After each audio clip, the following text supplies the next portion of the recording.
জানা বিনতে আহমেদ আপনি জানতে চেয়েছেন, বর্তমানে অনেক ফর্সা হওয়ার ক্রিম বের হয়েছে, এগুলো ইউজ করা কি জায়েজ? এগুলো ইউজ করে অনেকের বিয়ের আগে, এটা তো ইউজ করেন অনেকে বিয়ের আগে, এটা তো এক ধরনের প্রতারণা। কারণ ফর্সা হওয়ার ওই চেহারাটা দেখতেই তো পরতপক্ষে পছন্দ করে এগুলো ইউজ করা ছেড়ে দিলেই তো তার আসল চেহারা বেরিয়ে আসে। এগুলো ইউজ করলে গুনাহ হবে কিনা? বোন ফারজানা, প্রথম কথা হলো ফর্সা হওয়ার ক্রিম বলতে কিছু ক্রিম তো বাজারে আছে, আসলে এগুলো ফর্সা হওয়ার না, এরা ধোকা পুরাটাই। এটাতে যে মানুষ ফর্সা হয়ে যায় এমন নয়। আবার এমনও অনেক ক্রিম রয়েছে যেগুলো ইউজ করলে মানুষ সত্যি কালো মানুষও ফর্সা হয়ে যায়।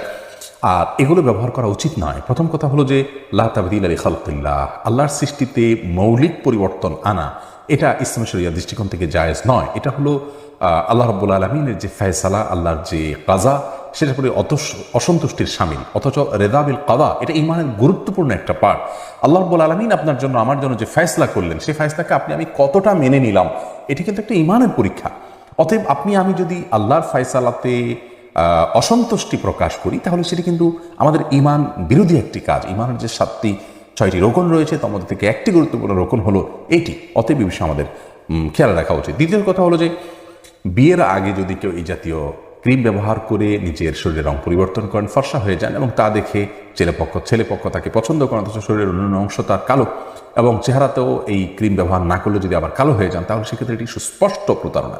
আর রাসূল আকরাম সাল্লাল্লাহু আলাইহি ওয়াসাল্লাম বলেছেন, মান গাশশা ফালাইসা মিন্না, মান গাশশানা ফালাইসা মিন্না, যে ব্যক্তি আমার উম্মতের কোনো সদস্যকে কাউকে প্রতারিত করে ধোঁকা দেয়, সে আমার উম্মত হতে পারে না। অতএব এ ধরনের ফর্সা হওয়ার ক্রিম ব্যবহার করা আমাদের মা বোনদের জন্য কোনো অবস্থাতে জায়েজ নাই, এবং এটি আমাদের পরিহার করা উচিত।